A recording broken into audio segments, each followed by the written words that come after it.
Greg, it's great to meet. At least this is an in-person meeting in our pandemic world. And I want to tell you that we've been doing these Closer to Truth chats for the last year or so. And this is the first one that we've done with someone who has not been a prior Closer to Truth contributor.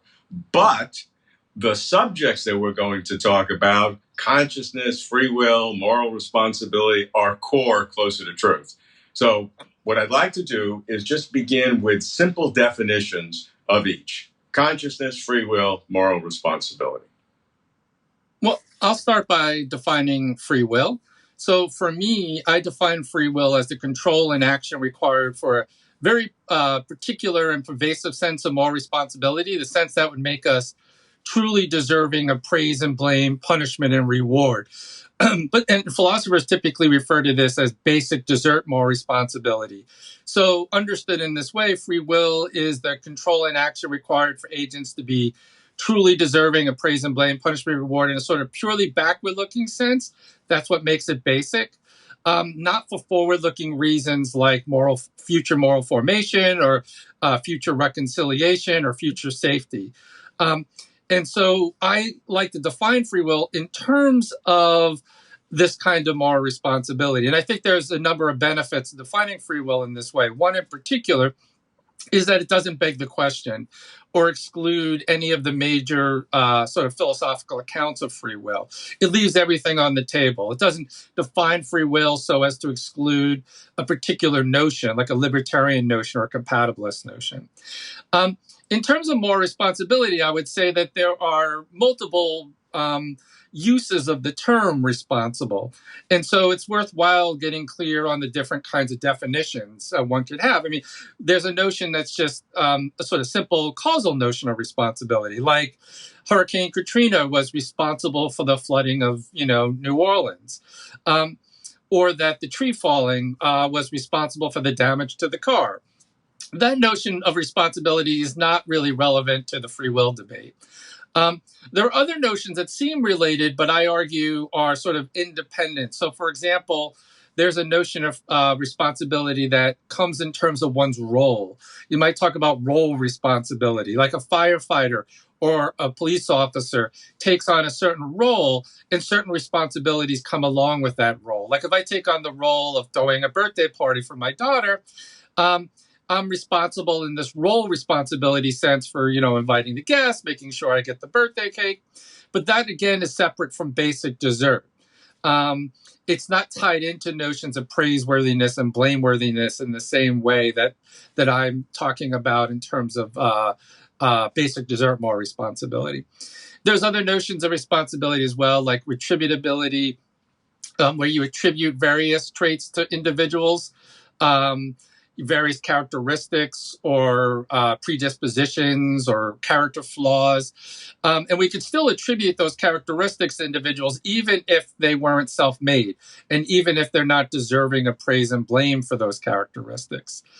And lastly, there's a notion of responsibility called answerability, which is when someone is sort of answerable for their own actions. And this one is a little bit more controversial, but I argue that people like myself who deny free will could even preserve this kind of responsibility. So like if you were to engage in some kind of bad behavior, I might ask you what your reasons were for acting in that way, maybe have you reflect upon your own character, maybe recognize a flaw within yourself, and then work moving forward to trying to reconcile or change that aspect of yourself.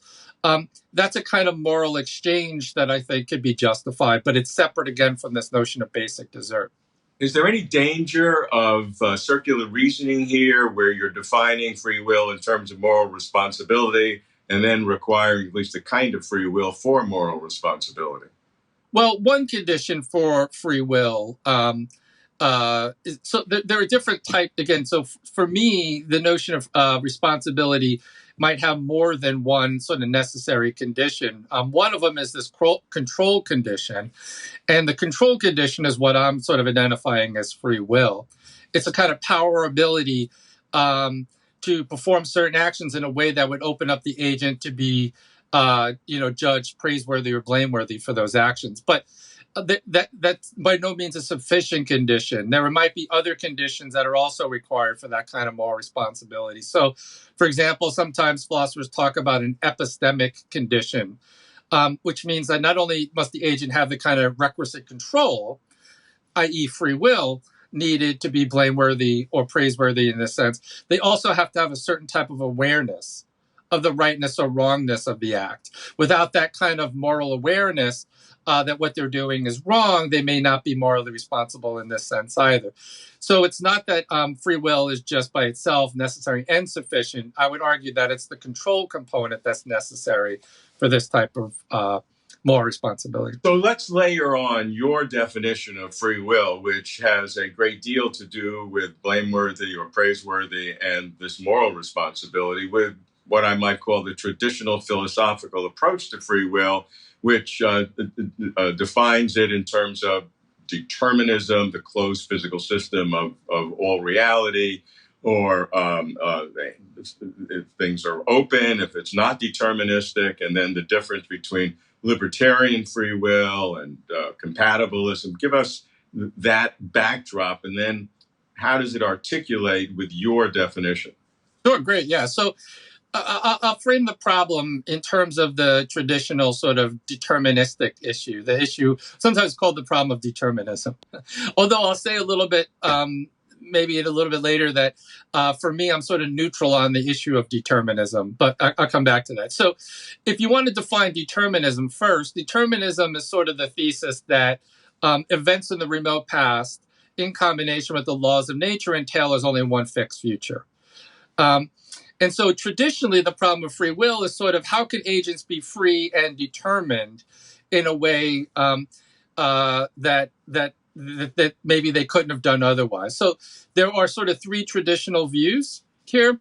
The first view, which was sort of the dominant form of what's called free will skepticism in the past, it was known as hard determinism. And this view said determinism is true. The universe is deterministic, and it's incompatible with free will, either because it's incompatible with the ability to do otherwise, which is sometimes thought of as a necessary condition for free will, or determinism is incompatible with the agents being the appropriate source of their actions, what's sometimes known as source incompatibilism. Libertarian free will, not to be confused with the political notion of libertarianism, but the metaphysical view of libertarianism maintains that if determinism is true, we also lack free will. So determinism is incompatible with free will. Again, either because it's either incompatible with the ability to do otherwise or incompatible with agents being the appropriate source of their actions. But the libertarian thinks we do have some kind of indeterminist free will. So they reject the view that there's some kind of universal determinism, or that determinism is universally true when applied to human action. The third view traditionally is called compatibilism, which tries to reconcile the two conflicting attitudes, i.e. the view of determinism and the view that we could be free and morally responsible in the sense I'm discussing.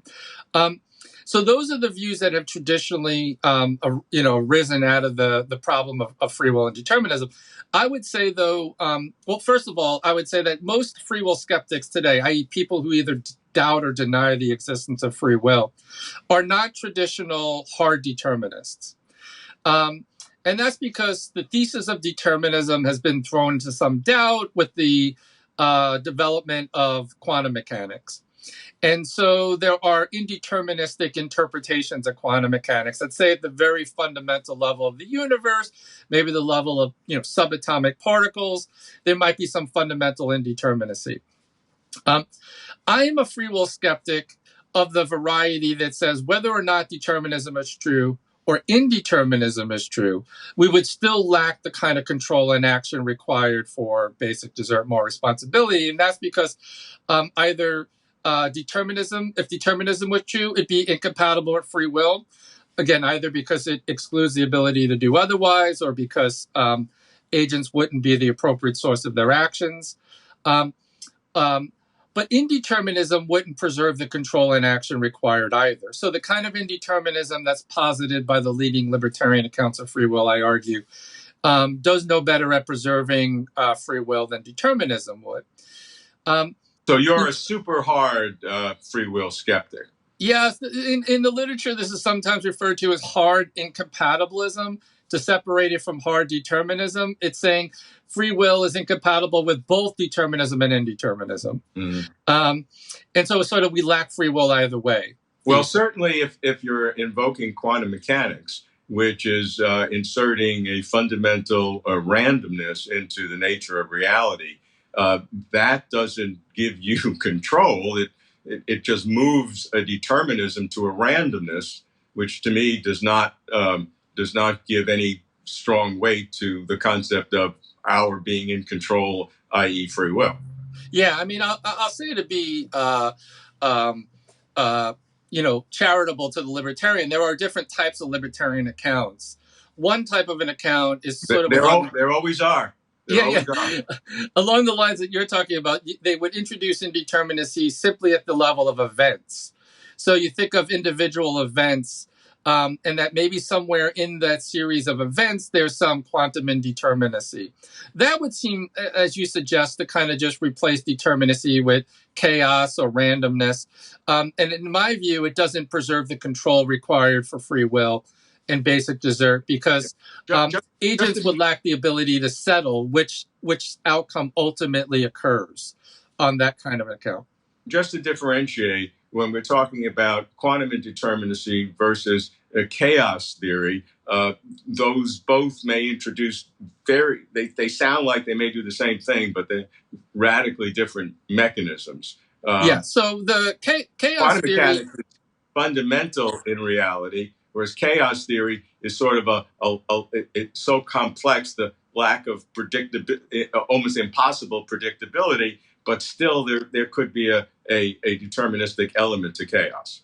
Yeah, and in fact, I think most people presuppose there is. So the chaos theory kind of imparts a kind of epistemic indeterminacy that I just can't know. I can't, like when I spin the roulette wheel, I'm in no position, no scientist is really in a position to predict what color and letter or number it's going to land on. But that doesn't mean that each step of that process is deterministic, right? The speed at which I spin the roulette wheel and the spinning of the ball and the friction between the ball and the surface of the wheel, all of that is following traditional sort of classical, mechanics. There's no pixie dust in the mists. No. And I should say, quantum, the final interpretation of quantum mechanics is still out. There are deterministic interpretations like Bohmian mechanics, and it might still be the case that even if there's some fundamental indeterminacy at the lowest level of the universe, by the time you get to the level of brain activity or neural networks or human behavior, it's been screened out. So we might say that there's just determinism where it matters. But the reason why I call myself a hard incompatibilist is that I want to leave open the possibility of either interpretation of physics actually ultimately, winning the day in terms of the fundamental account of nature. Well, let me just throw in a popular and not necessarily a widely held view in the academy, but a widely held view in the public, which would support libertarian free will, and that there is something outside the physical cause and effect world, which involves consciousness or the human mind or the human soul or something else. How you philosophically get free will from that is another problem, but superficially, that could be what some people would use as a libertarian mechanism to get free will in a deterministic physical world. Yeah, that's great. So that would be the other variety of libertarianism that I didn't mention yet, which is sometimes called agent causal libertarianism. So instead of positing indeterminacy simply at the level of physical events, it introduces an agent, a self, a substance that is separate from all of its physical constitutive parts. And somehow this agent is capable of being the cause of their own actions, but themselves uncaused. So they become a little uncaused cause. The problem I have with that kind of an account of libertarian free will is, at least I would argue, it doesn't fit with our best philosophical and scientific theories about the world. I would also argue that it doesn't necessarily explain or runs into problems explaining mental causation, how this not purely physical agent or self could be the cause as a substance, understood as a substance, is capable of causing effects, physical effects in the brain, presumably, in a way that is, causally, undetermined. I would say that requires certain metaphysical commitments that are hard to reconcile with our best physical accounts of nature, and also have a hard time explaining how that mental causation actually occurs. Yeah, certainly the latter is the case in almost any explanation. But just to be clear, I think there's a distinguishing between two kinds of mental causation. One is a purely physical, where it's what's commonly called top-down causation, where the sum of the parts is more than the parts themselves, and that mental self, use your term, somehow has downward effect on causation. The second approach is to introduce some non-physical factor, which is common in folk and religious ideas, and some philosophers as well. So I just like to be sharply clear on how the mechanism for each of these potential solutions works. Yeah, and I would say that the kind of emergent self that the libertarian account would need, the kind of metaphysical commitment that account would need, requires a very robust notion of emergentism, much more than just epistemic emergentism, or even moderate forms of emergentism where new properties or new causal abilities emerge at higher levels. Right. It requires a more radical notion of emergence that I think is more problematic. I would define it this way. We call it strong emergence, and strong emergence means that in principle, it will be impossible to predict certain behaviors at a higher level in terms of the any sets of facts about the lower level. I would argue that the agent causal libertarian needs even more than that. They need more than just the inability to predict, which is a kind of epistemic or knowledge limitation. I would argue that they need to actually have it be the case that the powers or the substances that emerge at this higher level are not fully determined by the lower level. And that kind of... So that would be two levels of distinction. One is an epistemic and the other is an ontological. Yes, exactly. And so you need some sort of an ontological account of agency where the agent has abilities that are not just not predictable by the lower level, but are unique from and separate from and can't be reduced to and are not determined by those lower levels. And so that ends up being slightly more problematic. I mean, there are other problems also with that agent causal account. Reasons don't seem to play the same causal role in our actions, in the sense that reasons can't be the causes that determine actions, and that is sometimes considered problematic. So my route to this kind of free will skepticism is essentially to look at all of the major alternative approaches. Different types of libertarian accounts, different types of compatibilist accounts, argue that they each fail, but for different reasons, and then conclude that free will skepticism is the only rational position remaining. It's the only rational position that we could reasonably adopt. If you hold it, it must be the only rational position. Well, no, that's not the case. And the case is that the kind of control that's required to ground this notion of basic desert is a very specific kind of control. And the argument is that simply, introducing indeterminacy at the level of events, that doesn't get us the level of control. Agent causal libertarianism, I argue, would get us the control necessary for agents to be morally responsible in this basic desert sense. But I think there's good reasons to conclude we don't have that kind of agent causal libertarianism. So what I'd like you to do is to distinguish between the scientific and the philosophical arguments that you use to become a free will skeptic. Okay, great. Yeah.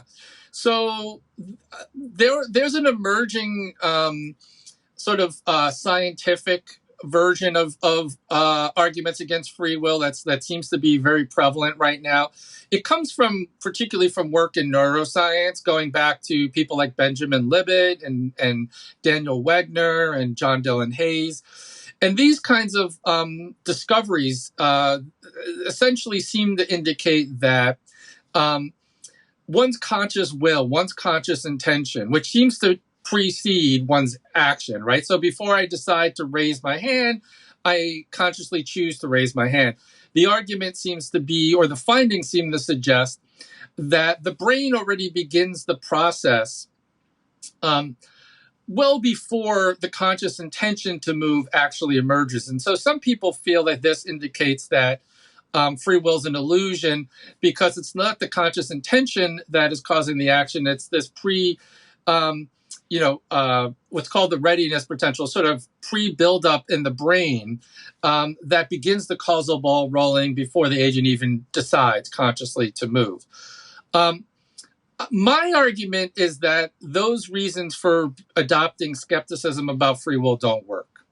And so the Benjamin Libet and the neuroscientific arguments have gotten a lot of attention, but I see them as a kind of a red herring. And part of the reason is, I think, there are alternative interpretations of those findings, like the buildup in the brain that occurs roughly about 350 to 400 milliseconds before you consciously decide to act. It's unclear what that brain activity is. It's not clear that is what we can consider an unconscious cause or maybe just an urge. Yeah, the data shows some research that there are constant ebbs and flows of these, and if you sometimes run it backwards, there's been something you can sort of predict in the reverse direction, indicating that we're reading into that result something that is already resident in the brain for other purposes. So my own reasons for adopting free will skepticism are more philosophical. They have scientific constraints, and there are aspects where scientific discoveries and theories play a role. But the overall gist of the arguments are not predicated on anything to do with Libet discoveries or conscious will.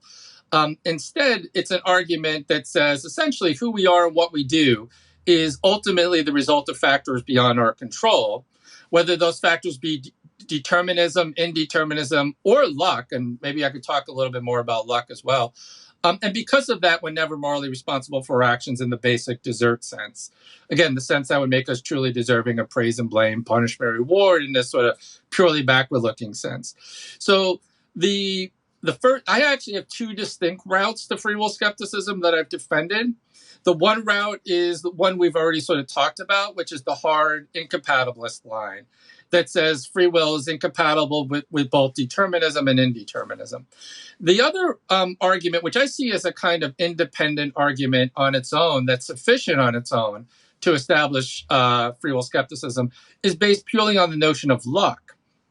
And so the idea is something like this, that our actions are ultimately the result of either what is sometimes called present luck, luck around the time of action, or constitutive luck, the kind of luck that makes you the individual you are with the psychological traits and predispositions that you have,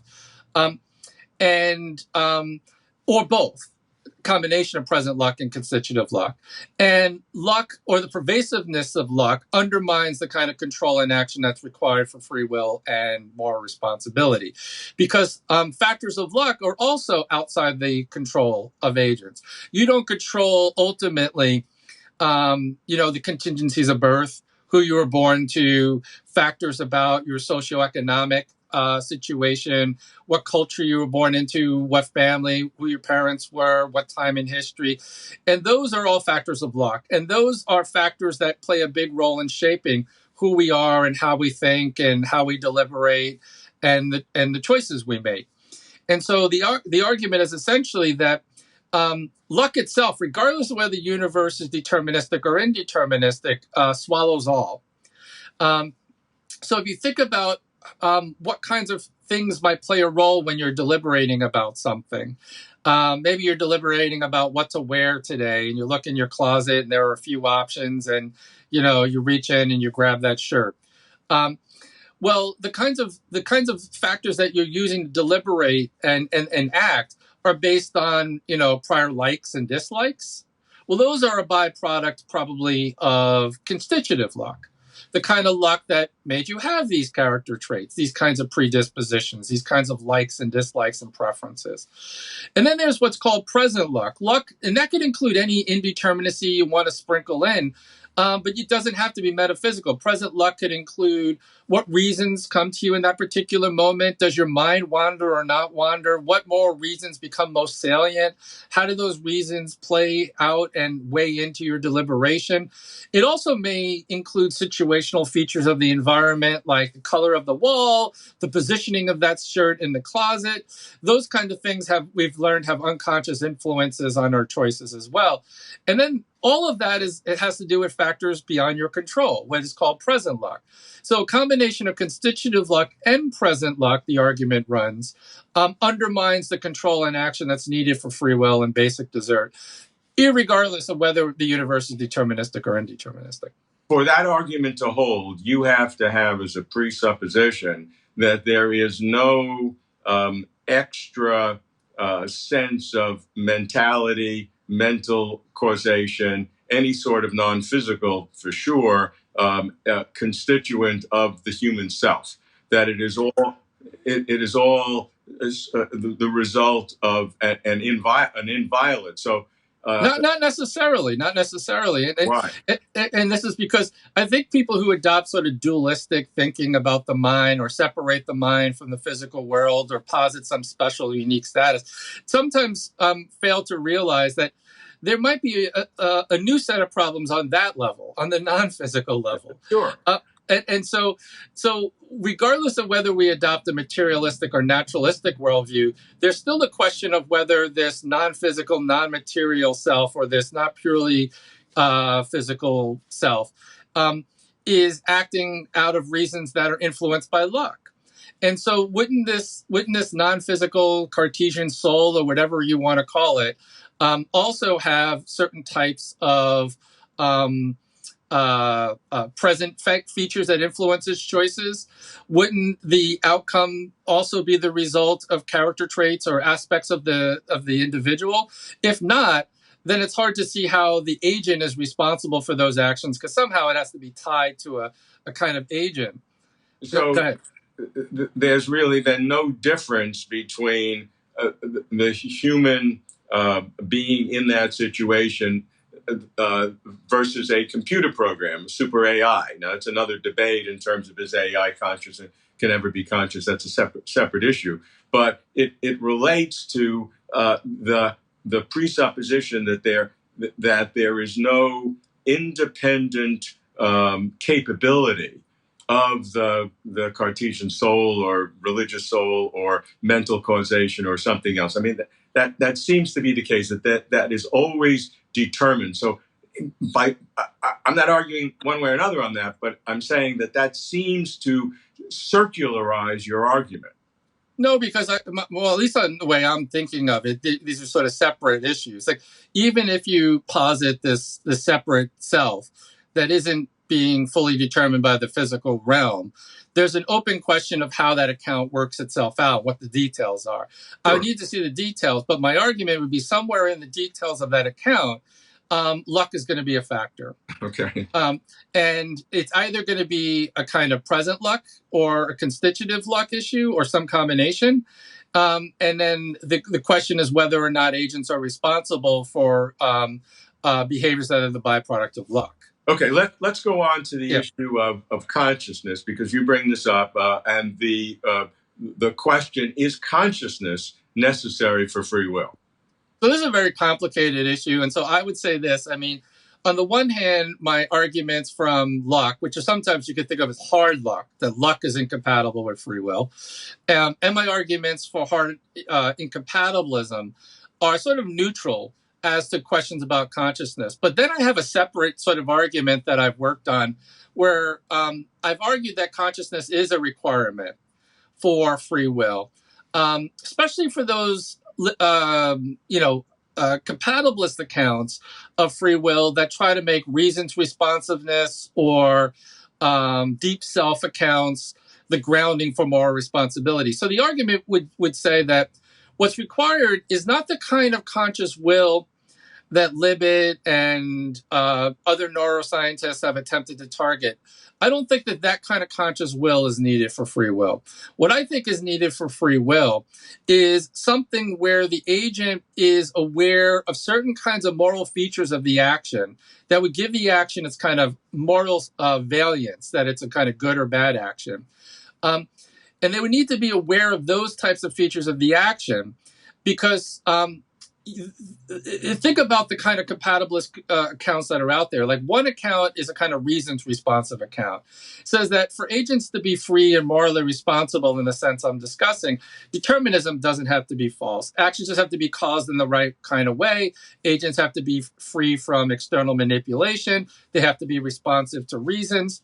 But one thing that those compatibilists tend to avoid is discussions about consciousness. Doesn't those kind of conscious reasons, doesn't that reason's responsiveness presuppose some conscious awareness?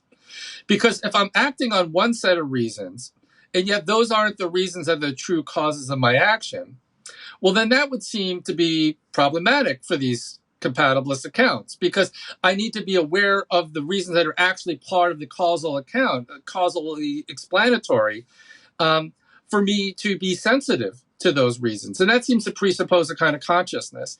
And then there are these sort of deep self accounts that say that for an agent to be free and morally responsible, they have to, at some kind of personal level of attitudes, approve of the sort of motivational forces, the kind of personal level attitudes that are causing the action or playing a role in the outcome. Well, that seems to presuppose that I'm also aware of these attitudes, so I can approve of them. If I can't approve of them on a conscious level, then again, it seems that those kind of accounts are insufficient. So I think that compatibilists, while they often avoid the question of consciousness, are presupposing some kind of conscious awareness, again, not at the level of conscious will, but at the level that would be required for, the kind of moral sensitivities, the kind of moral components. Like if I'm acting out of a certain set of biases, and those biases reflect my deep self, and those biases are part of my reasons for action, then the compatibilists would say I'm responsible for them. But what would the compatibilists say about unconscious biases? Biases that the agent is unaware of, but might be playing a role in ultimately deciding what they do. And so here's an example. They gave these applicants, these were students in a psychological study, but they gave them applications for people who are applying to be police chief. This was made up, of course, right? And in one pile, so you might say, well, what are you looking for in a good police chief? Well, one answer might be something like lots of experience on the beat, coming up through the ranks, having spent a lot of time on the streets. Another thing you might say you need in a good police chief, like if you're going to run a bureaucracy like the New York City Police Department, is you need good managerial skills, maybe higher degrees in management. And so they gave applicants two piles where they broke it down into sex, male and female applicants. And in the first trial, for example, they gave them piles where the male applicants had all this kind of beat experience, street experience, years and years out there on the streets. And they gave the female applicants higher managerial experience. And then in the second group, they just flipped it, where the men had the managerial experience and the women had the beat experience, the street experience. And what they found is that in both trials, the participants picked the male candidate. They just changed the rationale. So in the first trial, they picked the male candidates and they tried to explain it by saying, well, what you really need is someone who has lots of years of experience on the streets. And then in the second trial, they again picked the male candidate, but they changed the reasons, right? They said, well, what you really need is, higher managerial skills. And what this shows is an unconscious bias, unconscious sexism in this case. But notice that unconscious sexism is a morally relevant feature of this action, but yet it's not sensitive to reasons responsiveness because it's unconscious. The agent's unaware of it, would deny it's playing a role in its actions. And it's not really reflective of their deep self, in that if I were aware of this unconscious bias, I would disapprove of it. I don't recognize that as a value I want to hold. And yet when compatibilists give us accounts, they're giving us accounts that presuppose that the reasons that actually go into our decisions are reasons that we're aware of. So I think that I do think consciousness is required, but I would say that that even if it is, this kind of argument isn't going to get you global skepticism because there's still an open question as to how much of our actions are guided by unconscious forces, how much of our conscious reasons actually play a role. I think it's far less than we typically think. But I don't think it's going to be enough to get us global skepticism, but it would shrink the realm of free and morally responsible agency because it would shrink the realm of actions that the agent actually has the kind of awareness that would be needed. Let's go to the book you did with Dan Dennett, Just Desserts. What I'd like you to do is, in an unbiased way, give me your argument and Dan's argument very succinctly. Yeah, so it's a debate about free will and moral responsibility and the question of dessert. So the idea of just desserts, not being, what we eat after dinner or desserts, but the idea that individuals justly deserve to receive certain kinds of treatments, judgments, actions, like praise and blame, punishment and reward. Dan says yes, and I say no. I defend a kind of free will skepticism, and I push both hard incompatibilist and hard luck arguments for my skepticism. So I run arguments that say that free will is incompatible with determinism and also incompatible with indeterminism. And so, whether universe is deterministic or indeterministic, we lack free will. And I run arguments arguing that luck is a problem, significant problem, and undermines free will. Dan and I do share one thing right off the bat, is that we define free will in terms of moral responsibility. And we believe that, that's what makes the problem important. Keeping it tied to our moral responsibility practices keeps the problem of free will tied to issues that really matter. Things like our interpersonal interactions, our reactive attitudes, emotions like resentment and indignation and moral anger, as well as our legal practices like retribution. Where we disagree, and this is somewhat of a problem in the book, is that I think the kind of moral responsibility that's needed and that's of central philosophical and practical importance is basic desert. Whereas Dan acknowledges that agents don't deserve, praise and blame in the basic sense. In that sense, I sort of feel like I win in that the free will skeptic is only really concerned with rejecting that notion. Dan instead, though, in a very sly, very capable way, defends a non-basic notion of moral responsibility.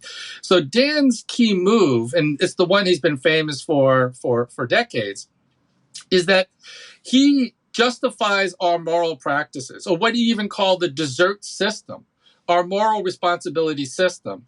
He justifies it on forward-looking grounds, on consequentialist grounds. He thinks that we need to preserve our system of moral practices and our system of desert, where we hold agents deserving of praise and blame, punishment and reward, because without it, he thinks chaos would ensue and the social contract would fall apart and life would devolve into a state of nature where, like, as Hobbes put it, life is solitary, poor, nasty, brutish, and short. I disagree. A basic common sense approach that Dan has. Yeah, although I think that one of the problems with the maneuver, well, I think there's a couple of problems. I mean, one problem is that, I mean, to keep the free will issue focused, and that's why I define free will in terms of basic desert. We need a notion of more responsibility that's controversial. And yet, if I think the compatibilist is only seeking to defend a consequentialist notion of punishment, or a consequentialist or forward-looking notion of certain types of moral practices, then I think there's a sense in which the free will skeptic can agree and say, yeah, that's fine. Nothing wrong with that, but that's not the kind of moral responsibility that's relevant or that is of central philosophical importance in the historical debate. So I'll give you one example. It's a famous one. It comes from Immanuel Kant. Kant says, imagine a desert island society.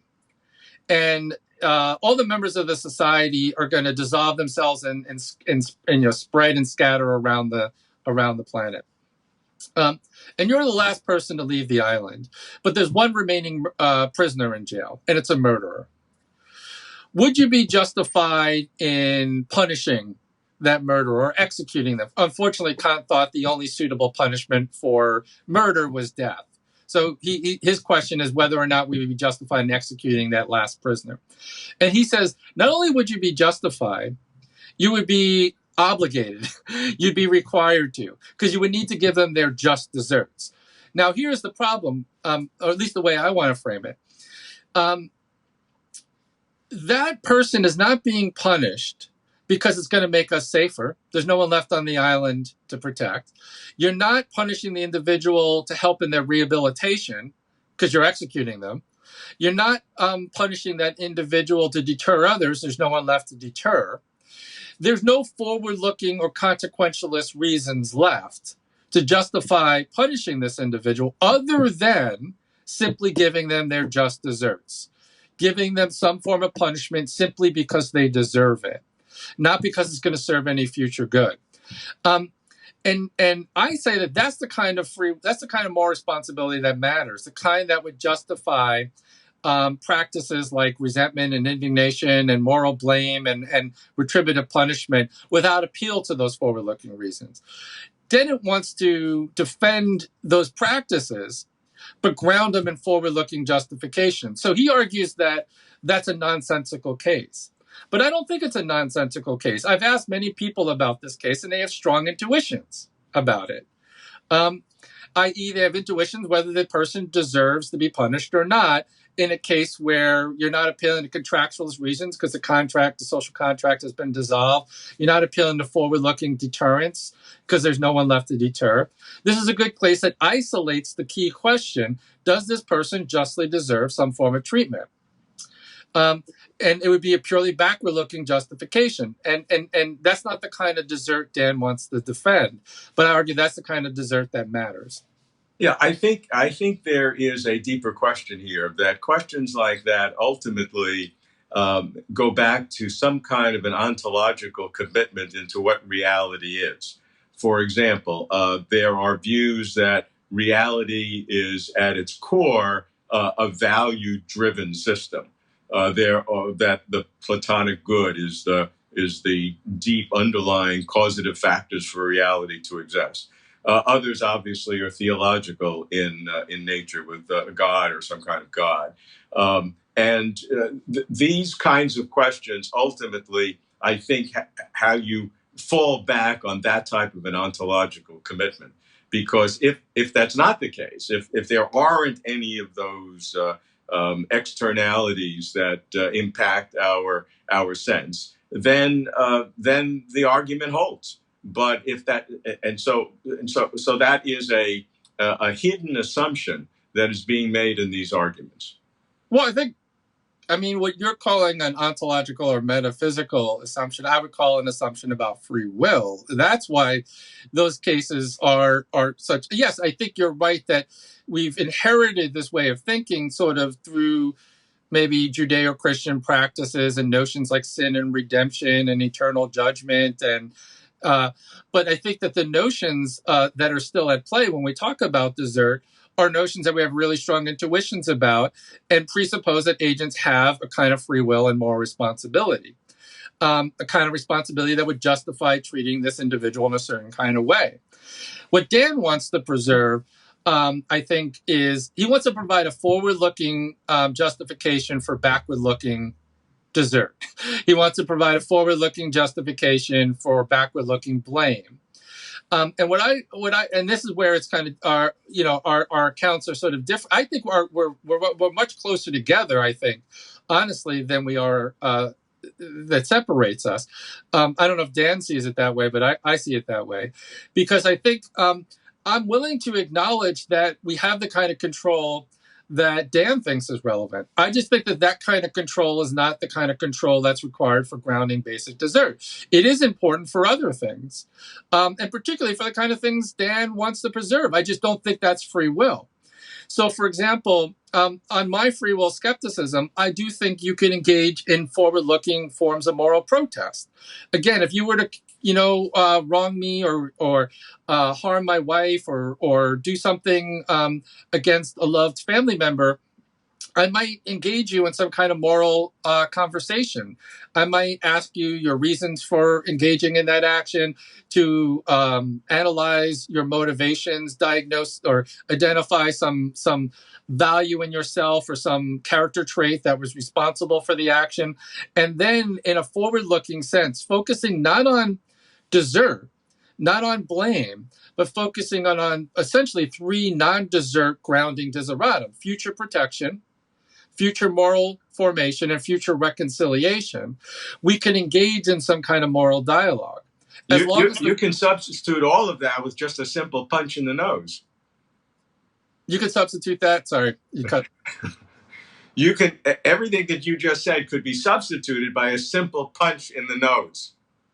Well, right, but I don't think that's the right response. I don't think it practically will help. I don't think it's possible. That would be your retributive response. But I also think that certain responses are more effective than others in changing agents. I think that for the thing that that separates Dan is he wants to hold on to the notion of desert, and I think the notion of desert is too wrapped up in our retributive attitudes, too wrapped up in a conception of desert that's grounded in this kind of basic notion. Dan wants to liberate and free desert from those historical connotations.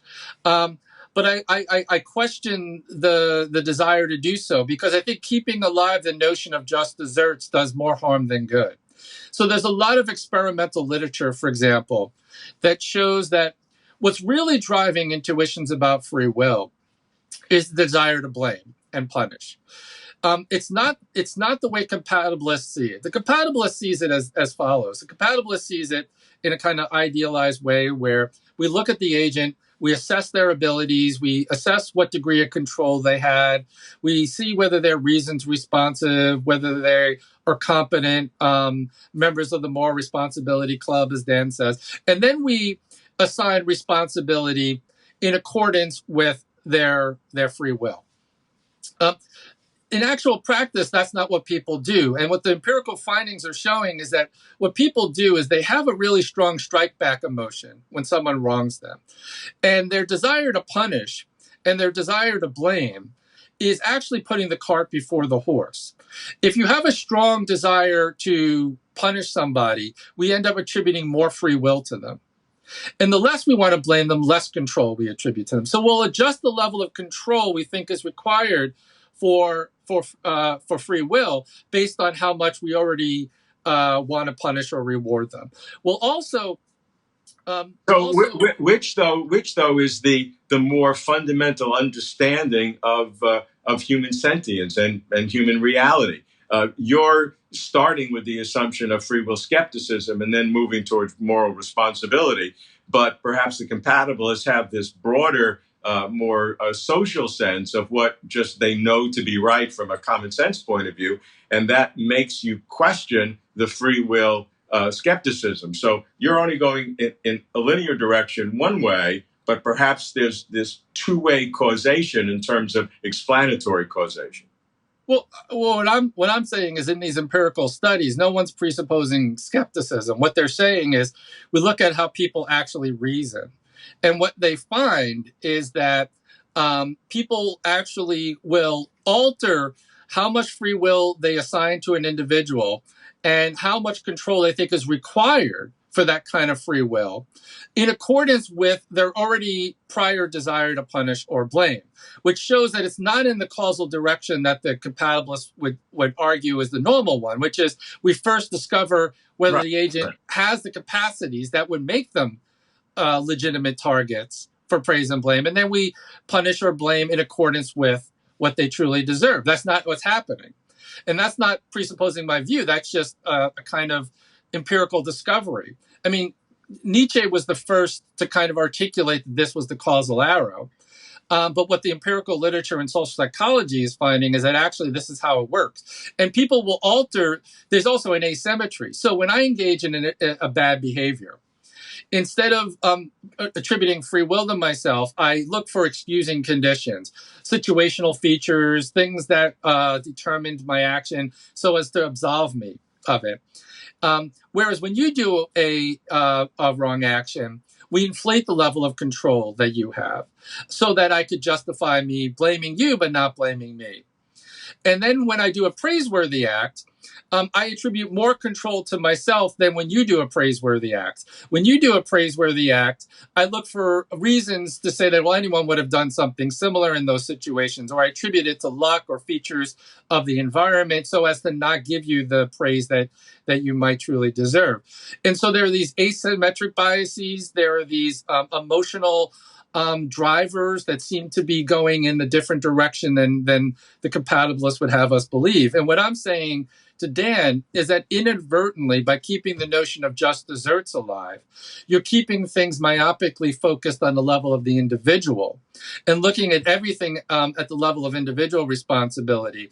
Whereas from my perspective, what we should be more interested in, and once you give up the notion of free will and just desserts, you can look more clearly at the causes and more deeply at the systems that shape individuals and their behavior. And then you could focus on addressing the kind of social determinants of bad behavior, the social determinants of criminal behavior, so as to prevent the behaviors from occurring in the first place.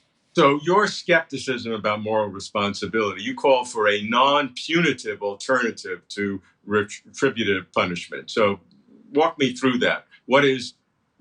How do you define retributionism? What are the arguments against it, which you've given? And then what are potential models for the social contract that we all have in keeping human society civilized?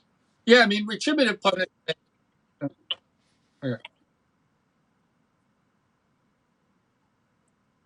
Okay.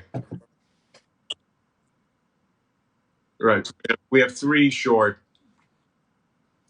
Yeah, so the retributive justification of punishment says that wrongdoers justly deserve to be punished for the wrongs they've done, presupposing there are no excusing conditions. And they deserve some bad thing to happen to them, either the loss of liberty or some sort of deprivation, all the way up to the death penalty if you are in favor of the death penalty. The key components of the retributive account is that it presupposes that agents are morally responsible precisely in this basic desert sense, because it's a purely backward-looking justification for punishment. So on the most prevalent versions of retributivism, the idea, like the Kant example, the idea is this individual justly deserves to be punished, even if it produced no forward-looking goods, even if it didn't deter, even if it didn't effectively alter their moral behavior, even if it didn't make us safer. Those form no part of the justification of what makes punishment just.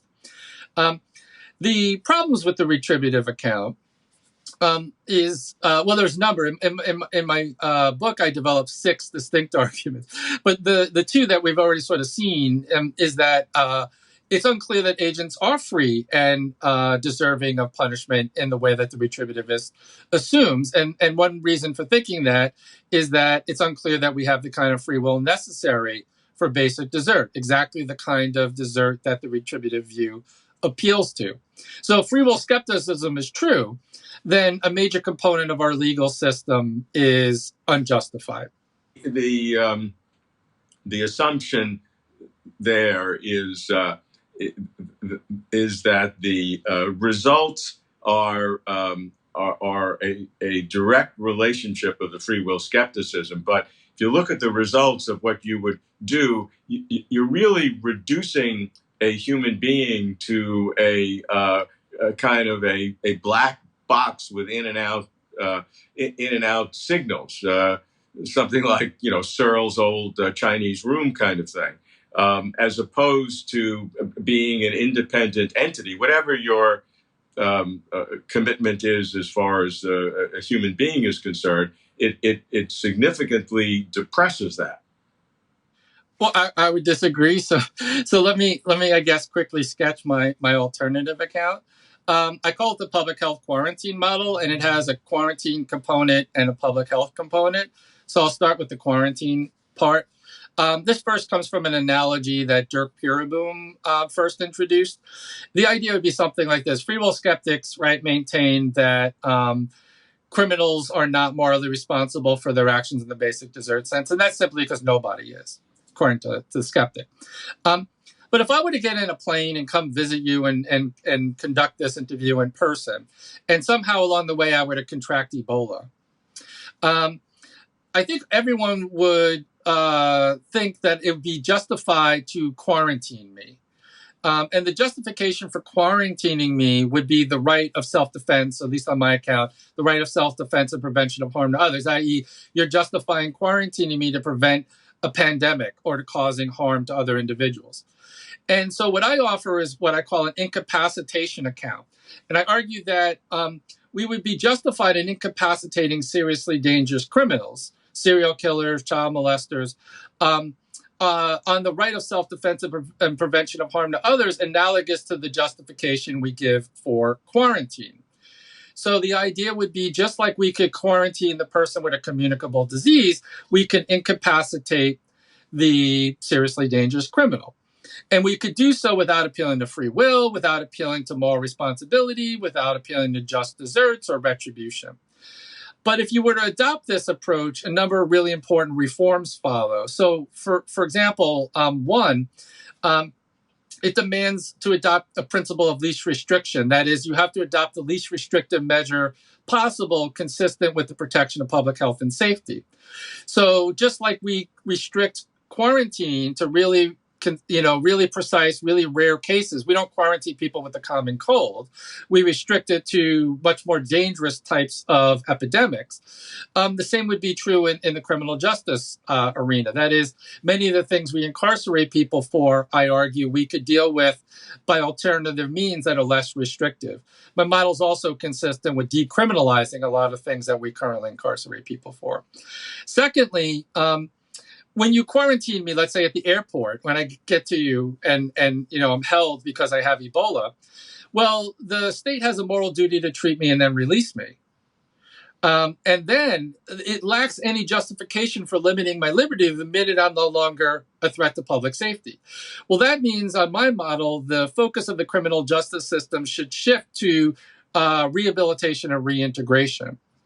And that, I think, is a really important aspect of the theory. It shifts the focus. It also means that we have no justification for treating individuals inhumanely or cruelly. And that's because I don't see my model as a punitive approach. When we quarantine the individual with Ebola, we're not punishing them, at least by no intuitive definition of punishment.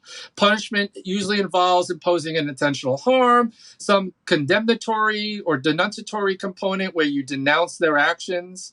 None of that is occurring. You're just limiting their liberty.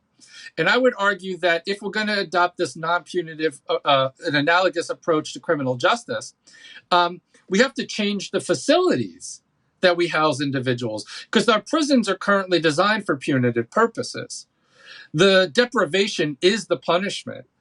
The incarceration is the punishment. On my model, the purpose of incapacitation would be to rehabilitate, reintegrate, and so therefore the institutions would have to be designed for non-punitive purposes. Are you saying, based on free will skepticism, that there is no human behavior today or in history that is deserving of any just deserts, that is deserving of any punitive action, as opposed to a public health quarantine? No, well, so I'll say this. So, forward-looking consequentialist theories of punishment, educational theories of punishment, those are consistent with free will skepticism. I just reject them for other reasons. I reject them for independent moral reasons. So if you're a skeptic and you want to justify punishment, punitive measures based on deterrence or overall future outcomes, those models are out there. Those are consistent with my skepticism. I'm rejecting them, though, for independent reasons, Right. because I think that that's not the question. I agree with that. That's not the question. The question is there any human behavior ever that is deserving of punishment for its own sake, for justice? Not in this basic sense. No, not for me. But this doesn't entail what you said earlier, for at least in my way of framing it. It doesn't entail that individuals are black boxes or we just put inputs and expect outputs.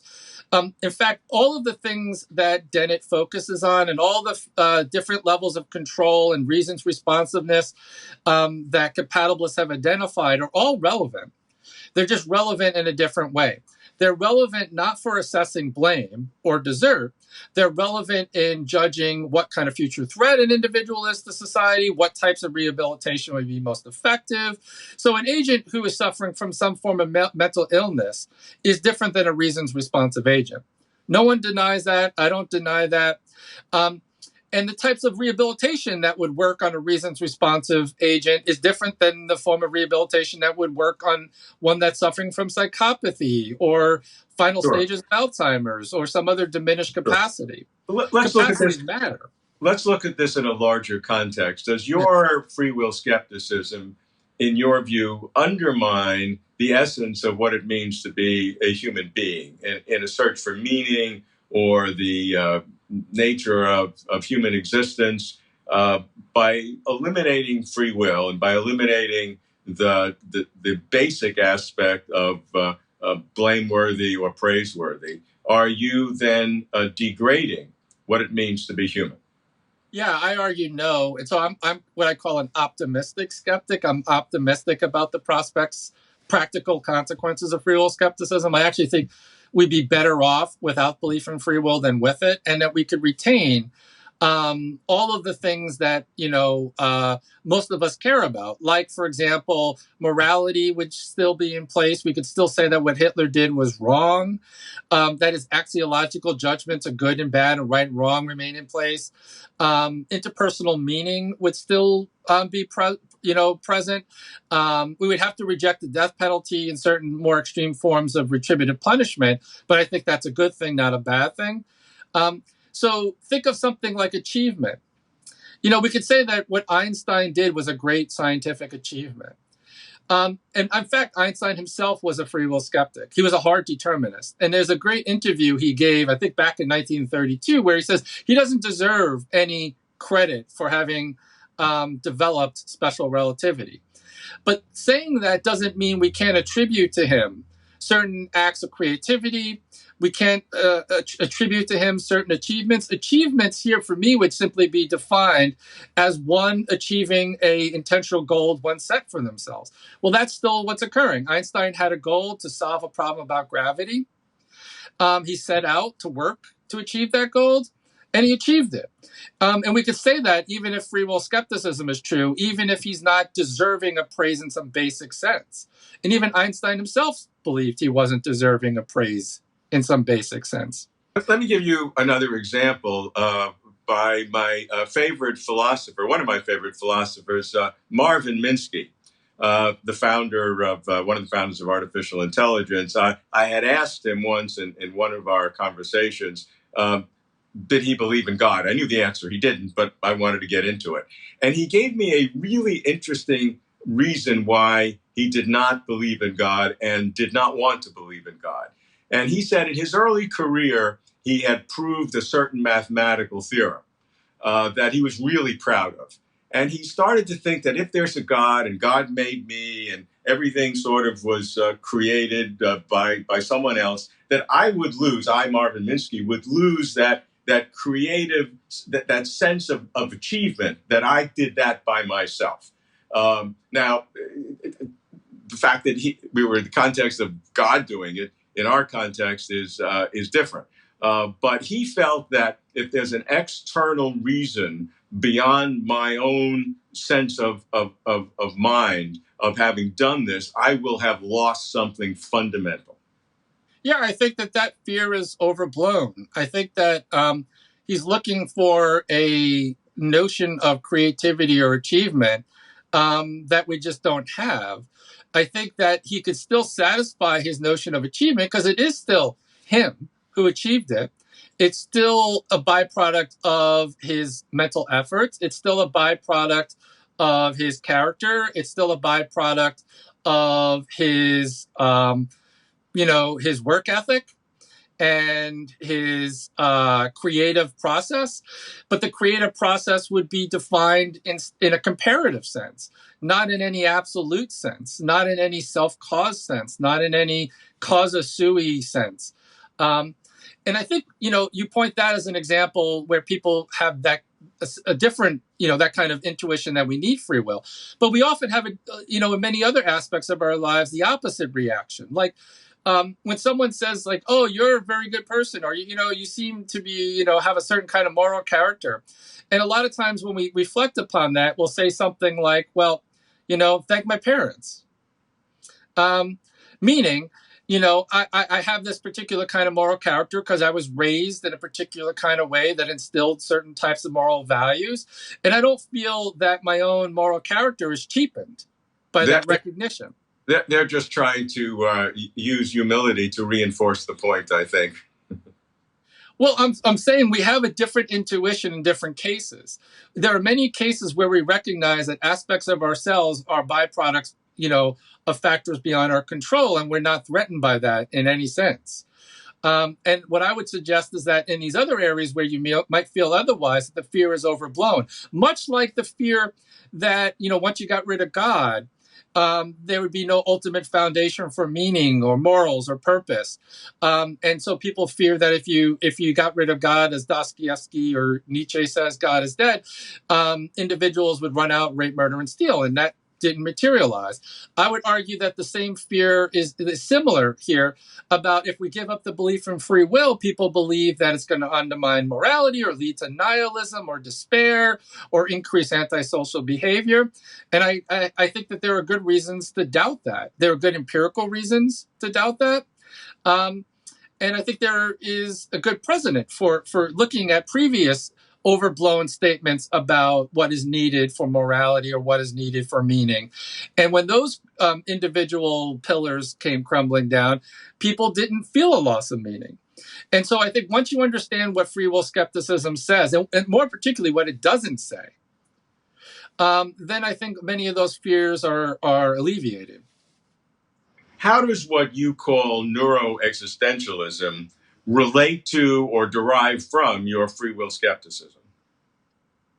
Neuroexistentialism is a kind of term that Owen Flanagan and I coined, and we call it third wave existentialism. So if you think of existentialisms as a rupture in meaning, morals, and purpose, there are different ways that the anxiety could be generated. And so first wave existentialism, the kind of existentialism of Kierkegaard and Dostoevsky and Nietzsche, comes either from the fact that God is dead, as Nietzsche puts it, or as Kierkegaard would say, God is at a kind of fundamental distance for us.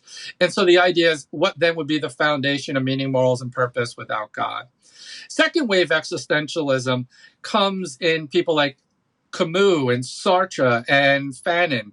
And it emerged out of a kind of humanistic image or an Enlightenment idea that reason and society and the state can evolve some kind of morality and foundation for morality and meaning that would preserve everything we want from a humanistic perspective. But then we got World War II and Pol Pot and Hitler. And so it seemed that humanistic or Enlightenment kind of project failed to deliver.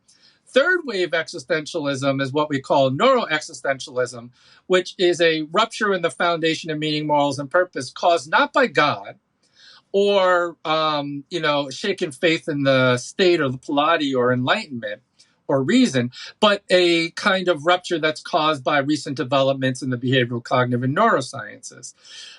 Developments that, for example, might indicate that the mind is just the brain, or emerges or supervenes on the brain, or that that humans are 100% animal, not 90% animal or 50% animal, but from an evolutionary perspective or connected to the great chain of being and a part of the animal kingdom. So that death is the end, that introspection is a poor mechanism for gaining access to our own inner mental states.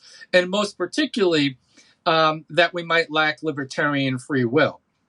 How do you handle the argument that says that if I give you your free will skepticism and then look to its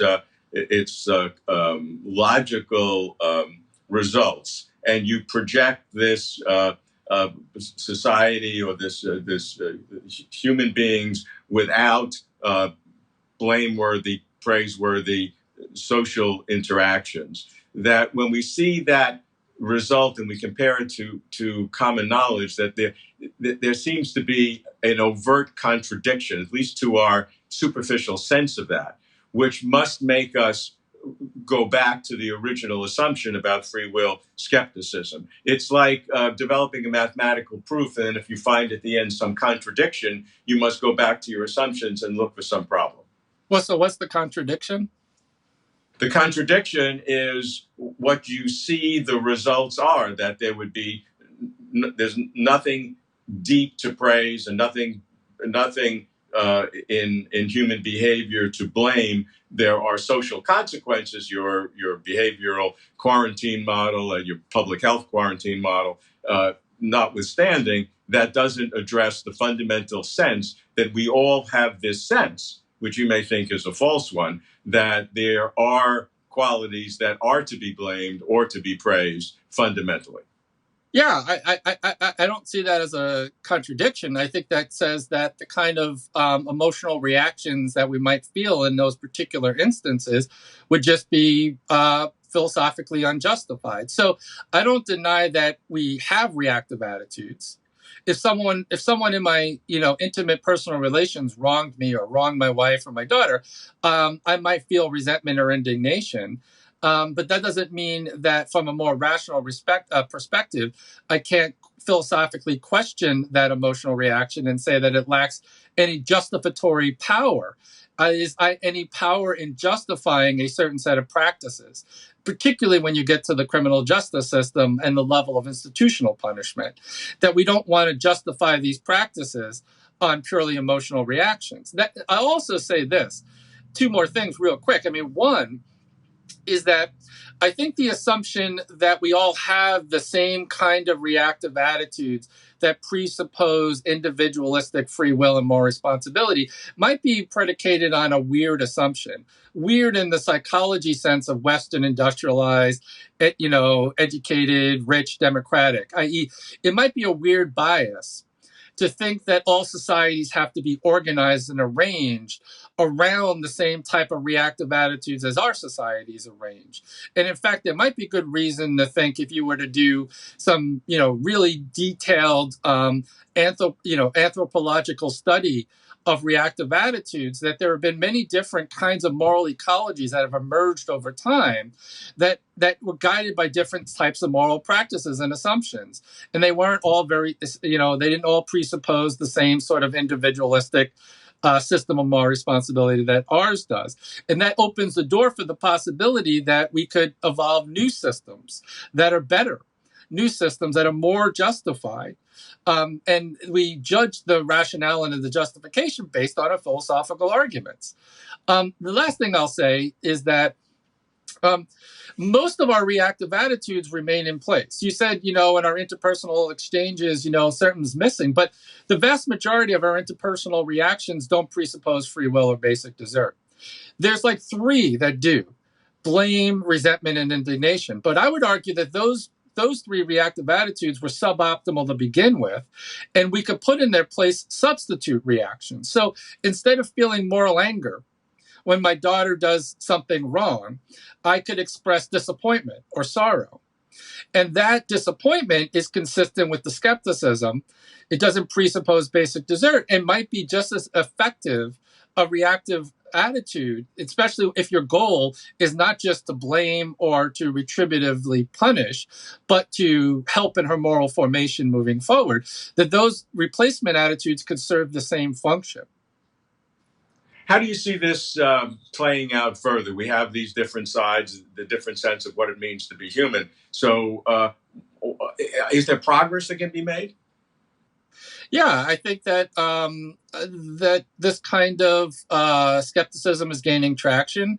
I think progress could be made if we start to look at individuals more holistically as byproducts of their circumstances, so that we can begin to try to shift the focus myopically away from the myopic focus with punishment and start looking at things from the perspective of prevention and social justice. I think that arguments can play a role. I think when people start realizing the role that luck plays in their lives, they could begin to see that therefore, but the grace of luck go I, that maybe instead of actually seeking punitive responses to crime, we seek preventative approaches. And I do see that there is movement. I do see that there are people who are, for the first time, coming to reevaluate and reconsider whether retributive practices are justified. And I see this all as a very encouraging sign. Do you see the possibility that any evidence or argument could make you rethink your position?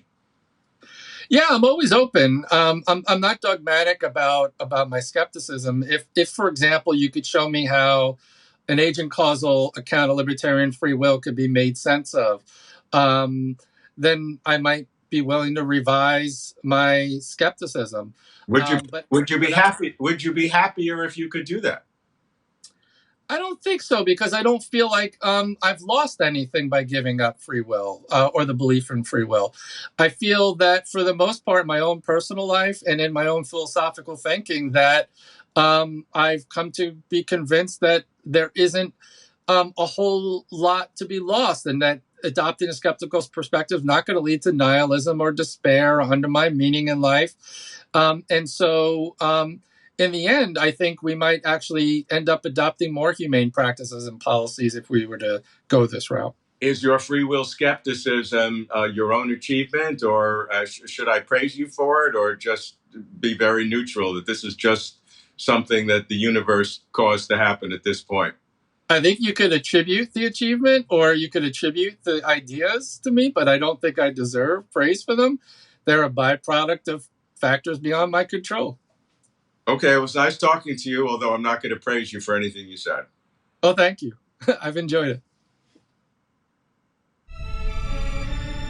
Thanks for watching. If you'd like to support Closer to Truth, please like this video and subscribe to this channel.